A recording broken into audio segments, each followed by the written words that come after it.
Journée sur le thème du social à Cugand, puisque la remise des clés de 10 logements locatifs construits par Vendée Logement a eu lieu rue du Haut-Fief, au lotissement Le Hameau du Haut-Fief. Donc ce programme comporte 10 maisons de plein pied, 9 de type 3 de 71 à 77 mètres carrés de surface habitable, une de type 4 de 86 mètres carrés de surface habitable. Donc avec des garages, et toutes ces maisons sont adaptées aux personnes à mobilité réduite. Les loyers sont de 406 à 436 euros pour les types 3 suivant la surface du terrain et de la maison, et de 487 euros pour le type 4, plus 35 euros pour les garages. La raison donc est liée à l'aide personnalisée au logement qui ne tient pas compte du montant du garage. Chaque maison est équipée de panneaux solaires, donc c'est quand même un gros programme. 10 maisons, 6 ce matin, 16 maisons d'un coup en panneaux solaires. Donc ce programme a pu être réalisé grâce à une subvention du Conseil général dans le cadre du programme Habitat et Environnement, ainsi qu'une subvention de l'ADEME. Bien sûr, logements aidés, logements HLM, sont donc éligibles à l'aide personnalisée au logement qui viennent en diminution du coût du loyer. Ce programme a été réalisé grâce à la commune de Cugand qui a mis à disposition le terrain avec participation de Vendée Logement aux frais de viabilité et a exonéré de la taxe locale d'équipement.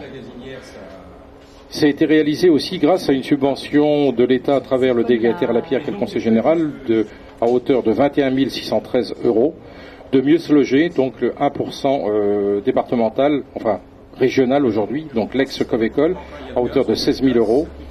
Donc 20 000 euros dans le cadre du programme Habitat et Environnement du Conseil général et 6 000 euros pour les capteurs solaires par l'ADEME. L'investissement total pour l'ensemble des 10 logements s'élève à 912 415 euros avec une TVA à 5,5. Chaque fois que nous réalisons un lotissement communal, le conseil municipal souhaite créer un certain nombre de logements.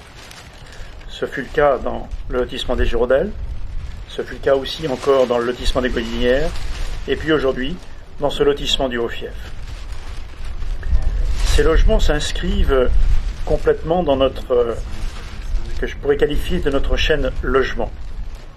Notre chaîne logement, elle commence tout d'abord par des réserves foncières que nous avons constituées et qui peut nous permettre de réaliser des lotissements à des coûts abordables dès lors que nous avons pu anticiper.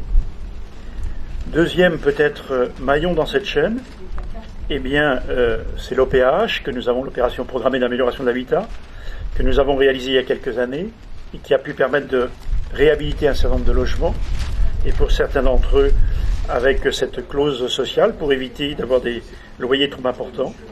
Et puis, notre troisième effectivement maillon, ce sont des lotissements communaux, avec à l'intérieur de ces lotissements communaux des unités ou des parcelles, des lots prévus pour la réalisation de logements dits sociaux. On a pris effectivement la compétence logement il y a quelques temps maintenant pour répondre à 3 enjeux. Le premier enjeu, c'est l'enjeu démographique. Comme je viens de le dire, 10 000 habitants arrivent chez nous chaque année. Il faut bien sûr permettre à ces nouveaux habitants de les loger d'une manière tout à fait décente. Le deuxième enjeu, c'est un enjeu économique. On le voit bien, on le dit souvent, mais c'est un adage qui est confirmé tous les jours, quand le bâtiment va, tout va. Et c'est vrai qu'avec notre programme propriétaire en Vendée, qui est appuyé par les communes, on a pu réinjecter dans l'économie vendéenne des millions d'euros, des centaines de millions d'euros. Et ça, c'est important. Ça a permis notamment à toutes les entreprises de travaux publics, mais aussi à tous les artisans, pour certains, de maintenir la tête hors de l'eau, et on s'en félicite bien sûr tous les jours. Et puis il y a un enjeu, le troisième enjeu, c'est l'enjeu social.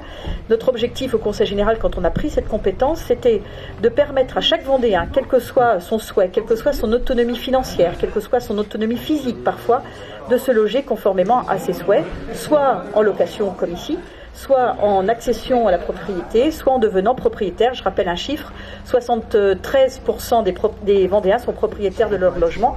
À noter que les dossiers des locataires sont suivis au bureau conseil logement, au Bocage, situé aux Herbiers, où une équipe de collaborateurs est à l'écoute pour toute question administrative et technique.